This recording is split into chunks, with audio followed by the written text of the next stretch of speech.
Sorry, elevator's busted. This is top priority, Pam. How soon can I get an autopsy report? What's the rush?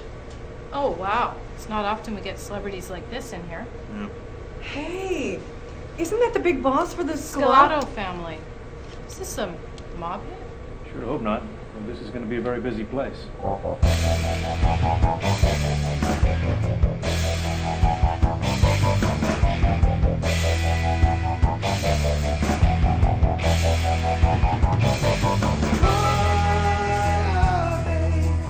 Essential skill. I really need to know.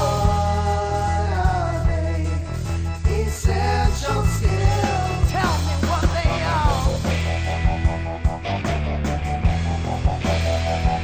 I really need to know.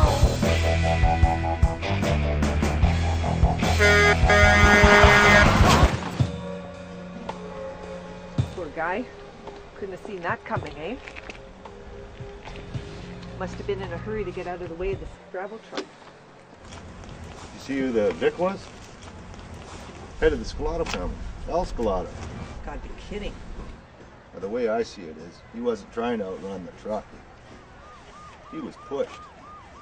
It's obviously a mob hit. You know, mob boss, driving on the highway. Look at the dented bumper, the yellow paint. You see it all the time with these mob guys. Excuse me, Officer. Jenkins. Well, first of all, given your theory, someone facing an oncoming truck would surely make an attempt to stop, and skid marks would provide evidence of this. However, if you look closely, you will see the only skid marks are those of the truck's attempt to stop. Secondly, if you had spoken to the driver of the truck, you would know that he observed only one single vehicle. And finally, if you examine the bumper carefully, you will see oxidation, evidence that the damage was sustained some time ago. So, Officer Jenkins, is it? Before you go analyzing a crime scene and possibly starting a mob war, you may want to employ some level of thinking along with some other skills. You do know that there are 9 essential skills that underlie everything that we do. Perhaps you'd like to come down to the ESI lab and we could teach you about these skills that provide the basis for work, learning, and life. And that includes crime scene analysis. I think we better let the ESI agents do their job. Hey, Helena, come over here and take a look at this. I've examined the scene carefully, and it looks like this points to a mechanical problem. Fresh oil. You know what? This happened to a friend of mine once. He was driving down a highway and his car just twitched. The cause? Drop in oil pressure due to a faulty hose. Here's that document you asked for.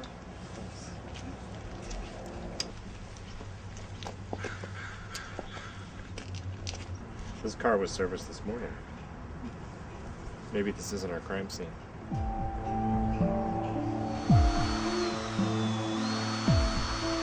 Don't know nothing, eh? I don't. I really don't.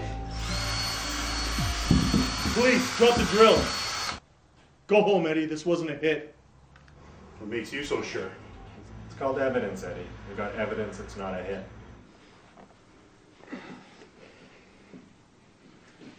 Better be right. We'll be back. Yeah, I'll be sure to give you a call. Are you okay? I'm fine. What was that all about? It seems a car you fixed had a mechanical problem that may have caused the car to stop in the middle of an intersection, right in the path of a gravel truck.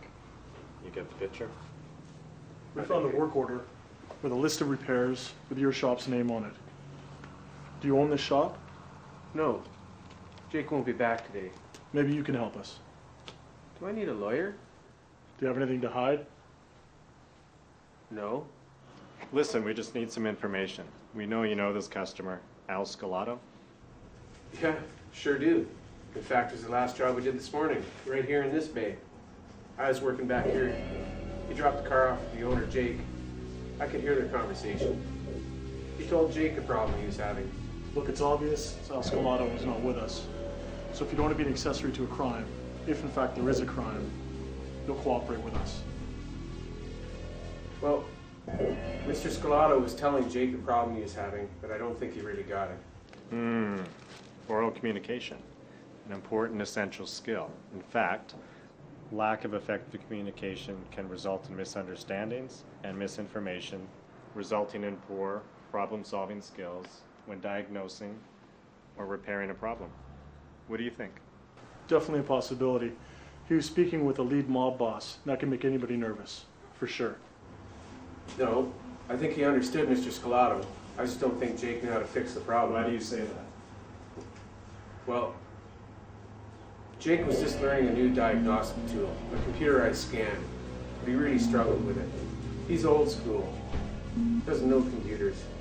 Maybe something went wrong. So when I tried to help, he told me to go wash up. Anyways, when I brought the car around, it didn't sound right. I said something to Jake. He said it was fine. Problem solving and computer use were both factors. Problem solving because the mechanic needs to assess the situation and find the problem. Computer use because there's a new diagnostic tool involved. In order to review the report, reading and document use also becomes factors. Let's have a closer look around. What's going to happen? We'll be here a while. Make note, in addition to oral communication, we need to review document use, reading, problem solving, and computer use.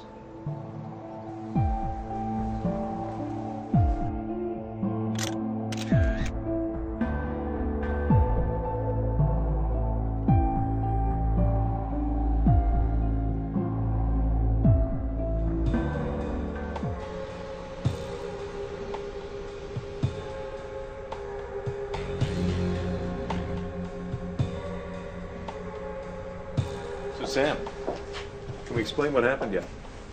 Well, I compared the oil on the ground to the vehicle oil. No match. I checked the computerized diagnostic printout. There's no problem there either. The mechanic did follow procedure properly, so that rules out computer use. How do we know it wasn't human error? Well, I'm not complete in my investigation. Do you know how many parts there are to an Escalade? This is going to take a bit of time. The one thing I do know is that the vehicle stopped dead. Sam, do I need to remind you this is a top priority? Yeah, I realize that. Mind if I borrow this?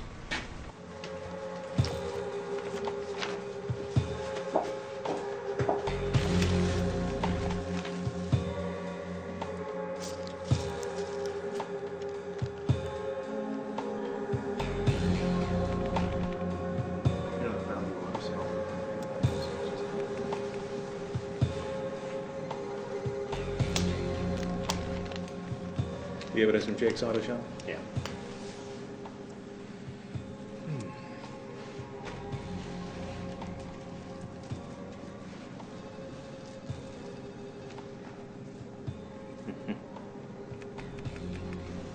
Ah, there you are.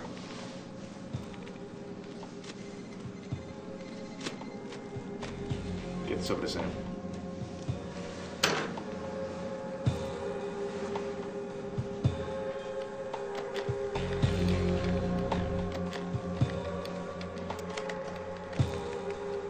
Hey, Kyle. So far, our investigation allows us to rule out numeracy, writing skills, and oral communication. Initially, after speaking with John, the apprentice at Jake's shop, we figured maybe all the other essential skills were contributing factors. You know, continuous learning would require that Jake stay on top of new technology and equipment in the automotive service industry. But according to John, Jake had difficulty with that diagnostic equipment, which led us to believe perhaps it was computer use. But John said he offered Jake some help with that equipment, and he turned him down. Not much for working with others, I guess. I am familiar with that equipment.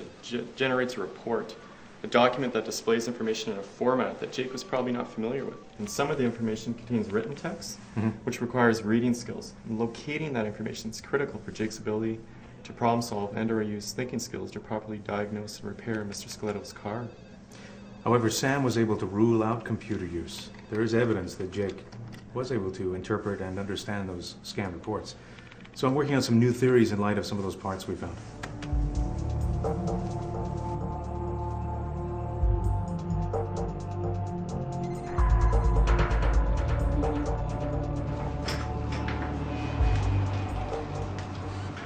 must be Jake.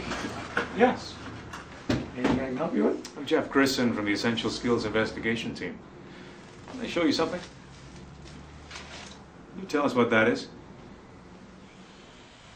Yeah, it's a locking clip for a fuel pump power wire connector. Anything else I can help you with? Do you understand the serious nature and consequence of your negligence? Are you aware, as a journeyman automotive mechanic, it's incumbent on you to check factory service bulletins and recalls? Continuous learning. It's your responsibility. If you'd have checked your data information system, you would have found Factory Service Bulletin 99-2001, which states, when disconnecting the fuel pump power wire harness from the vehicle's main wiring harness, the wire retaining clip may dislodge and fall out of the connector. When reinstalling the connectors, the wire harness is to be fully inspected to ensure the clip is securely in place. If that clip's not in place, any one of the wires can dislodge, causing the engine to suddenly accelerate, to jerk, or even shut down without any chance of restart. This is a photograph of the accident scene. See the potholes here? The victim was attempting to cross a highway in front of an oncoming truck. He accelerated over the potholes and the engine shut down.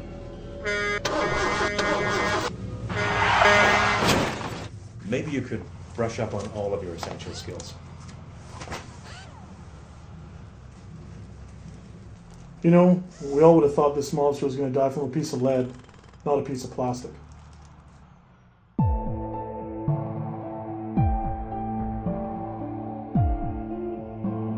Workplace literacy is critical to the success of Canadians in our rapidly changing information age. Programs often target individuals at the lowest literacy levels. However, research has identified that marginal or limited literacy, where skills fall slightly short of desired minimums, is a serious issue for 26% of Canadians. Workers in this target group are generally overconfident about their literacy skills and therefore largely unaware of the reasons to improve. Skill loss and job complacency are but two of the many contributing factors. Research clearly demonstrates that raising literacy to proficient levels will result in positive impacts to individuals' participation in the labor market, income levels, and quality of life. Organizations will benefit from improved safety, innovation, and greater productivity, allowing Canada to lead in our global economy. We challenge you to participate in lifelong learning and make our world a better place.